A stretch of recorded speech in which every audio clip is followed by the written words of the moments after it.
All right. Hey, what's up, everybody? My name is Michael Music, and I want to have a conversation now on the six major fears that we talked about. So yesterday, we're talking about something outside of the 13 principles of success in Think and Grow Rich. But you know, Think and Grow Rich is essentially broken up into two parts, right? There's the 13 principles, everything going well, right? You do those, you're well on your way to getting rich. But there's honestly going to be barriers that you do got to look out for, and these are going to pop up time and time again. And he calls them the ghost of fear, right? So keep in mind that all these fears that we think are real are truly ghosts. Now, why does he call them ghosts? Because they might as well be real because they feel so real. But at the end of the day, they are made up in our minds. And so this idea is, okay, can we master our states of mind so that these fears are no longer a thing? And the first fear on the list is the fear of poverty.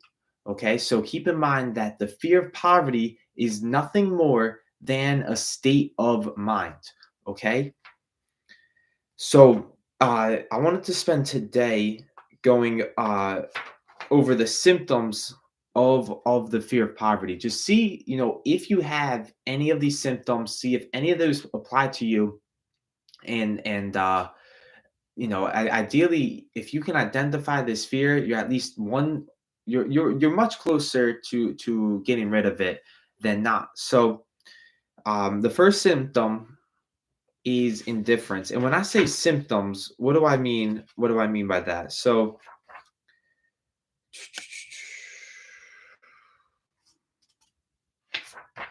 where does he say?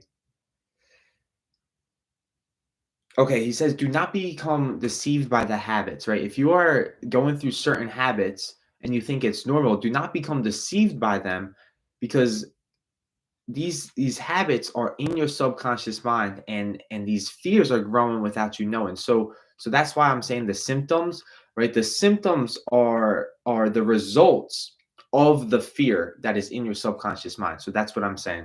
Anyways, the first symptom is indifference, right? Do you have a lack of ambition? Are you not willing to tolerate? Are you willing to tolerate poverty? Do you accept whatever compensation life may offer without protest? Do you have physical or mental laziness? Are you lacking in initiative, imagination, enthusiasm, and self control? Secondly, the second symptom is indecision, right? Do you have the habit of permitting others to do your thinking for you? Are you constantly staying on the fence? So that's a big one for me. Indecision. Well, we'll actually, going back to yesterday, we realized that if you want to know where fear starts, it starts with indecision. Indecision leads to doubt, which leads to fear. And so that's why they constantly say that the biggest chapter in this book, or the most important one, is the chapter on decision.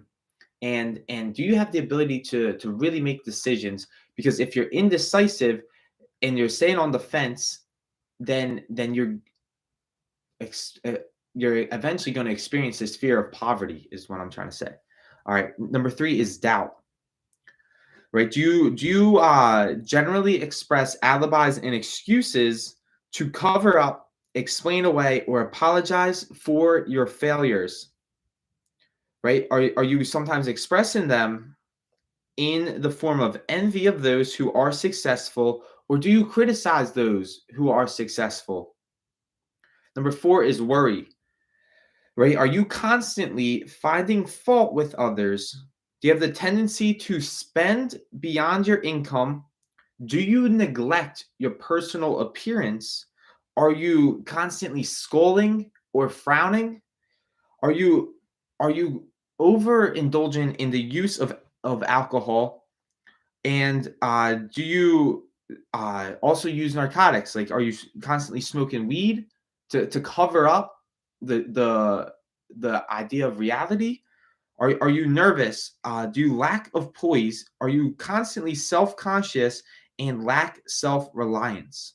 All right. So, if you are constantly worrying, understand that this is a symptom of the fear of poverty, right? So, you know, later on I want to have a conversation on what can we do about it, but acknowledge like, okay, at least acknowledge maybe I do have the fear of poverty and I got to do something about it. I got to get to the root cause to get rid of this fear.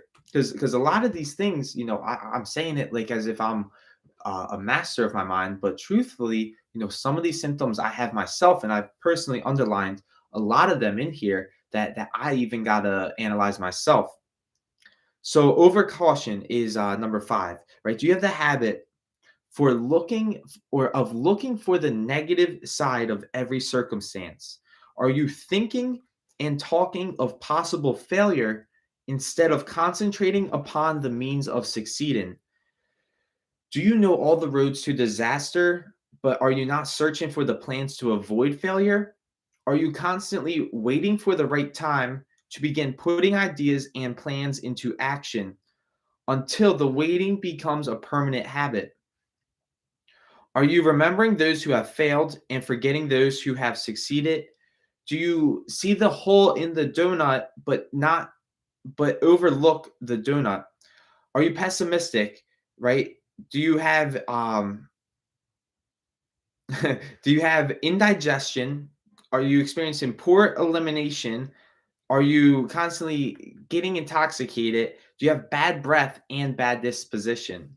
So that was overcaution, right? At the end of the day, right? Are you looking for the bad in everything, right? Opportunity at the end of the day is right in front of you, right? We have the internet. Everyone has the internet. There's people making money on the internet, right? There's opportunity in front of you. And I have to ask myself, am I looking at the negatives of what is literally right in front of my fingertips every single day? Or am I looking at the positives of what is truly possible for me in this day and age to make money? All right. Next is procrastination, right? Do you have the habit of putting off until tomorrow that which should have been done last year?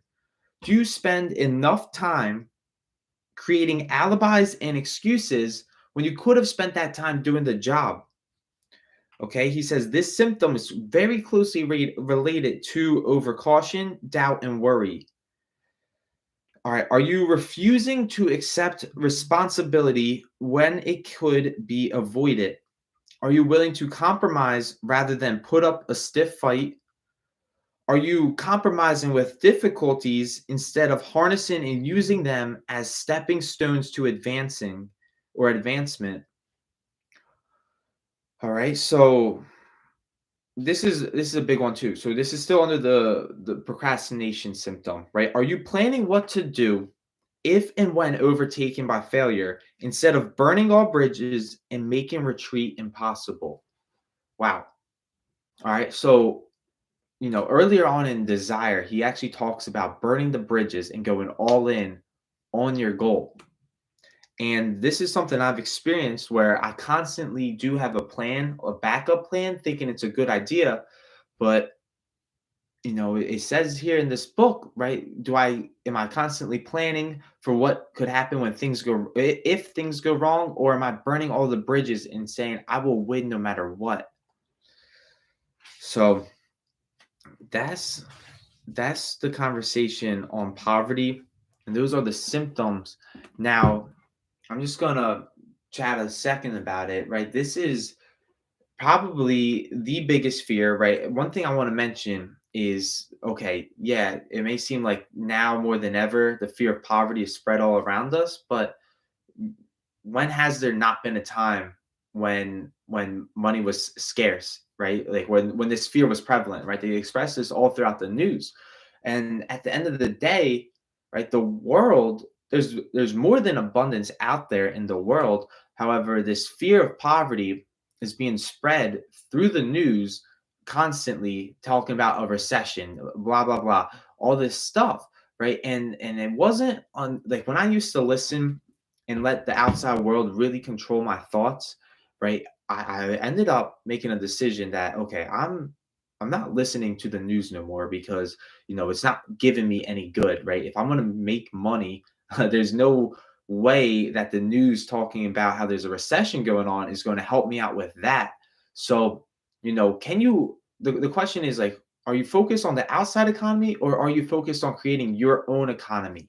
Right. I understand from studying the most wealthy people that they all have created multiple streams of income. So, can I focus all of my mental energy on really developing more streams of income, or am I focusing on the fear out there? So, it really is a matter of taking control of your own mind and mastering this fear of poverty. Now, I'm not going to sit here and act like I am a master of the fear of poverty, but I am going to say, right, from reading this book, I have definitely closed my mind to negative influences outside of me and really started making forward progress with this fear myself. So, that's why I wanted to go through the self analysis today and really ask you those questions, right? This is worth going through over and over and over again. Every time you read through this book, really analyze yourself. That's what makes this book so much different than any other personal development book because it's not what's on the pages that's different. It's who am I that's different when reading this book. So that's the conversation today. I appreciate you all for listening. Tomorrow, we're going to be talking about the fear of criticism. And, this is right up at the head of the list with the fear of poverty. And so it will be an interesting conversation then. So I'll leave you with this. Thank you for watching. Until we meet again in time and space, goodbye, everybody, for now.